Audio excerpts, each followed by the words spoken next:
Hello again, this is KRBrickBot and I'm just rolling through the numbers. This is number 4, Tobot v Regent. The secondary color of this uniform packaging styling is a sea blue. The Toki display spot. Number 4, Tobot v Season 3 Regent. Unlike the first 3, this one is in a more cosmic, electrifying background, not the space hanger. Car Toki robot made a June release. Side of the box has this long portrait. And the logo there, with the window extending all the way up here.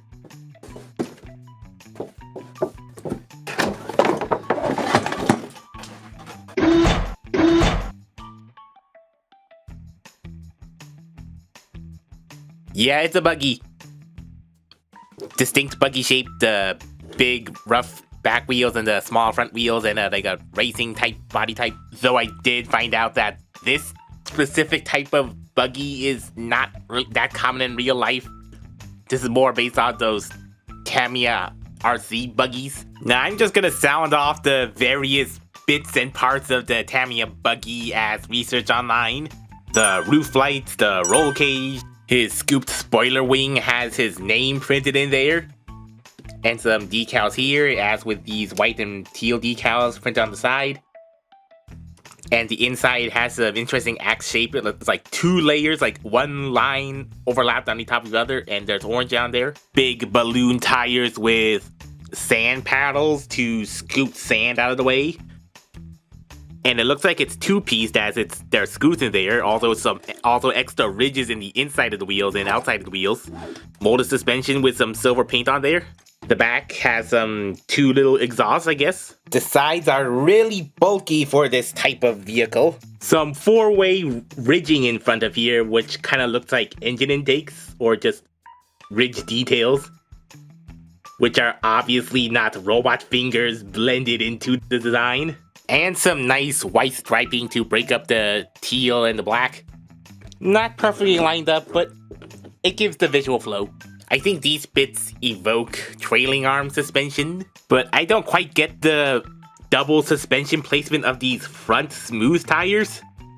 I mean, I'm not sure how this is supposed to cushion against anything. It doesn't look like it's a typical double wishbone suspension thing, like the 2 sets of hinges that go up and down like this. I guess they kind of do that, but they're at off angles.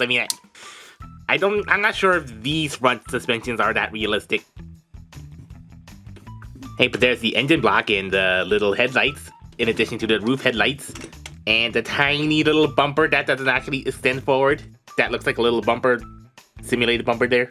And both sets of tires have Regent the Champ branded on them. Try renaming Regent, Galaxy Detectives. Now, I'm not that worked over a character's color discrepancy between its toy colors and its show colors, but with Regent, its bluish green shade is just noticeably different. The show model has it in a darker teal green tint, but the actual toy, it's more of a bluer tint. It's not quite green. Looked a little bluer in the toy commercials and such. And I think green is one of those reflective colors that's hard to keep consistent in camera. I guess I was kind of disappointed it was not exactly this kind of teal green I'm familiar with, but I guess this color is also a good, interesting shade between the two. So yeah, it's a pretty straightforward, somewhat fictional racing dune buggy. Therefore, I'm not sure what scale this is in. This seems to be a bigger scale of car than like this smaller scale. V transformation.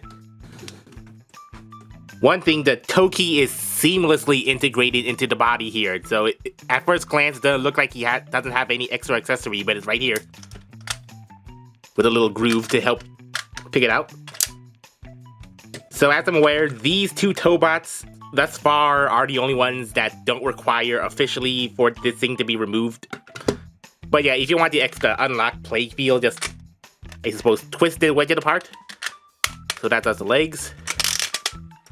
Fold those wheels in. Turn the waist around.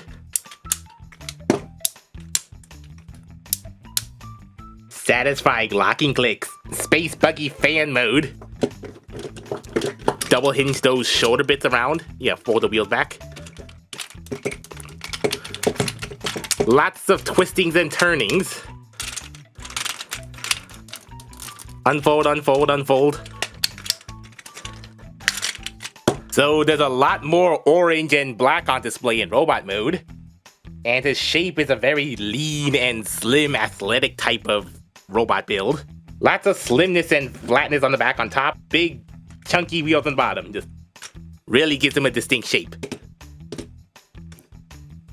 And those back free spinning wheels, they do good heel support.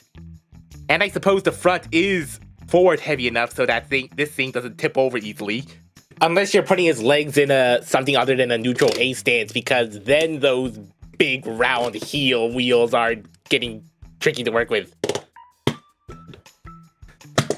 And that very characterful head, which was cleverly disguised as the engine block. He just has a very big forehead, very big blocky forehead. It really looks like an iconic hairdo. And his baby blue eyes and his silver face and big chin guard and a really pointy nose and big puckering lips and a little black stripe molded on there, which kind of, I think, simulates the face painting or a band-aid. And even his neck. It's a defined neck with some silver piston detailing or such. Really great head. Articulation and appearance. His head is on a ball socket, but it's really nestled and limited by his sides there, his vented sides there, that just nestles the vehicle mode head in. There's a good range of down articulation though. The transformational waist, he can do a back arc. Good for suplexing. And a transformational waist that only clicks at 90-degree intervals. Yeah, but you can just kind of friction it between. And that is a very nice, that is a very steep downward slope. Really interesting robot shape, if it looks a little disjointed. Double beam. Both sides are ratcheted. So yeah, you can do a shoulder shrug. Or maybe a short jab. And the number 4 shoulders are separate from the rest of the body, but even so, because of those big shoulders, he doesn't have much outward. Full 360 all around, mind the back wheels. And he has double elbows. Double elbows with a separately molded cross detail in there. That's not paint, that's plastic. Plastic that could have been used to make a bicep swivel. That would have been really useful. Some big meaty hands. Big meaty hands with wrist articulation for the transformation. And finger articulation, just those 4 fingers all here, so he can taunt wrestling opponents. Although the fingers are not really that useful since the thumb can't move and that gap is really too thin to hold anything useful. Around his black and teal and a little bit of silver painted pelvic area, he can do the full splits. All the way unimpeded forward and backward. Yeah, just can really get a good kick in there. Limited thigh swivels. I guess there's a stopper in there. Double knee joint for transformation. Really nicely covered by those spoilers that form some big kneecaps. He could really do some shinning in wrestling. And tiny little toes.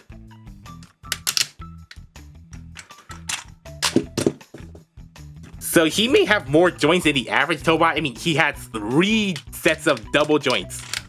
That's really uncommon, but it still has the Tobot limitations because of just the shoulders and just didn't think of bicep swivels. Yeah, so it has more joints, but still as mostly limited as other Tobots. Regent is quite the colorful character in his colors, his buggy mode, and his characterization. He's like a pro wrestler, damage, but he's not quite part of a royalty. And as a toy, it is serviceable. It has a little bit more going for it than the typical Tobot toys, but still hampered. But for what it has, it is still fun. So this is a pretty good buy if you're into buggy transformers and the colors and just the appearance of Regent. Next up,